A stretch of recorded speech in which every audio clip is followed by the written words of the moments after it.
കൃത്യതയുള്ള രാഷ്ട്രീയവും വികസന കാഴ്ചപ്പാടും പറഞ്ഞ് വോട്ട് തേടുകയാണ് പുറത്തൂർ ഗ്രാമപഞ്ചായത്ത് 12-ാം വാർഡിൽ നിന്ന് ജനവിധി തേടുന്ന ഭാരതീയ ജനതാ പാർട്ടി സ്ഥാനാർത്ഥി കുര്യൻ സവിത്ര. പുറത്തൂർ ഗ്രാമപഞ്ചായത്ത് 12-ാം വാർഡിൽ നിന്ന് ജനവിധി തേടുന്ന ഭാരതീയ ജനതാ പാർട്ടി സാരഥി സവിത്രയ്ക്ക് കൃത്യമായ വികസന കാഴ്ചപ്പാടുകൾ ഉണ്ട്. നമസ്കാരം, ഞാൻ കുര്യൻ സവിത്ര.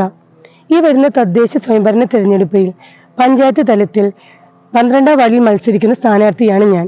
ഭാരതീയ ജനതാ പാർട്ടിക്ക് വേണ്ടിയിട്ടാണ് ഞാൻ മത്സരിക്കുന്നത്. ഇന്ന് ഞാൻ വോട്ട് അഭ്യർത്ഥിക്കാൻ വേണ്ടി 12-ാം വാർഡിൽ ചെന്നപ്പോഴാണ് അവരുടെ ഒരുപാട് കാര്യങ്ങൾ ഞാൻ അറിയാൻ ഇടയായത്. ഏറ്റവും വലിയ പ്രശ്നം അവർക്ക് കുടിവെള്ളമാണ്. കേരള ഹിന്ദി പ്രചാര സഭയിൽ നിന്ന് ബിരുദം കരസ്ഥമാക്കിയ സവിത്ര അധ്യാപികയായും സേവനമനുഷ്ഠിച്ചിട്ടുണ്ട്. കൂട്ടായി MMHS ഹയർ സെക്കൻഡറി ഹൈസ്കൂളിൽ നിന്നായിരുന്നു ഹൈസ്കൂൾ വിദ്യാഭ്യാസം പൂർത്തീകരിച്ചത്. സവിത്രയുടെ സഹോദരി ബീന ഭാരതീയ ജനതാ പാർട്ടിയുടെ മലപ്പുറം ജില്ലാ സെക്രട്ടറിയാണ്. സവിത്ര പുറത്തൂർ GUP സ്കൂളിൽ PTA കമ്മിറ്റി അംഗവുമാണ്. രാഷ്ട്രീയ, സാമൂഹിക, സാംസ്കാരിക രംഗങ്ങളിൽ ഇടപെടുന്ന ഈ വനിത മികച്ച എഴുത്തുകാരി കൂടിയാണ്. നിളാവിഷൻ, പുറത്തൂർ. അപ്പോൾ കഴിഞ്ഞ ദിവസം അവര് കുപ്പിവെള്ളം കൊണ്ട് ഉപജീവന മാർഗം കഴിച്ചു എന്ന് പറയുമ്പോൾ അത് വളരെ സങ്കടകരമായ ഒരു അവസ്ഥ തന്നെയാണെന്നാണ് എനിക്ക് മനസ്സിലാക്കാൻ കഴിഞ്ഞത്. അവർ വോട്ട് ചെയ്യാൻ പോകുന്നില്ല എന്ന് പറഞ്ഞപ്പോഴും ഞാൻ അവർക്ക് ഒരു ഉറപ്പ് കൊടുത്തിരുന്നു.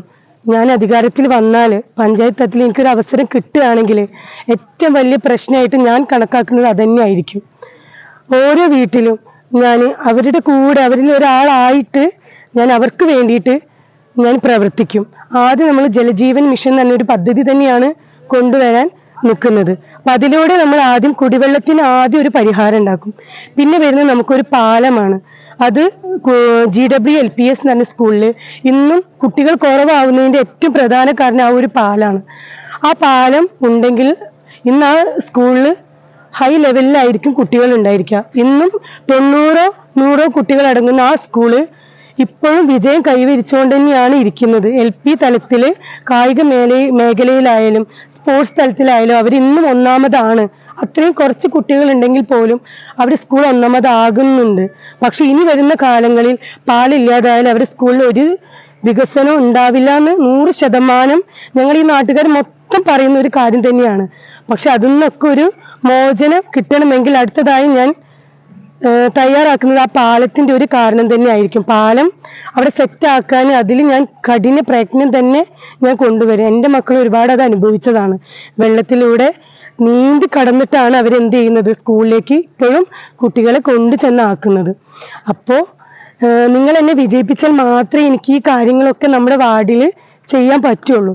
അപ്പോൾ ഒരുപാട് കാര്യങ്ങളുണ്ട്, നിങ്ങൾക്ക് തന്നെ അറിയാം. ഞാൻ ഈ പറഞ്ഞു വരുമ്പോൾ നിങ്ങൾ തന്നെ ഓരോരുത്തർ ഇത് കാണുമ്പോൾ പറയും ഇന്ന കാരണമുണ്ട്, ഇന്ന കാരണമുണ്ട്. ഞാൻ അതൊന്നും വിശദമാക്കി പറയുന്നില്ല. ജനങ്ങൾ ഓരോരുത്തർക്കും അവരുടേതായിട്ടുള്ള കാര്യങ്ങൾ അറിയാൻ പറ്റുന്നു എനിക്ക് നന്നായിട്ട് മനസ്സിലാകുന്നുണ്ട്. അപ്പോൾ താമര അടയാളത്തിൽ വോട്ട് ചെയ്ത് എന്നെ വിജയിപ്പിച്ചാൽ മാത്രമേ ഈ കാര്യങ്ങളൊക്കെ സാധ്യമാക്കാൻ പറ്റുള്ളൂ എന്ന് മാത്രമേ ഞാൻ പറയുന്നുള്ളൂ. അപ്പം എല്ലാവരും എനിക്ക് വോട്ട് ചെയ്ത് എന്നെ വിജയിപ്പിക്കണമെന്ന് ആവശ്യപ്പെടുകയാണ്. നന്ദി, നമസ്കാരം.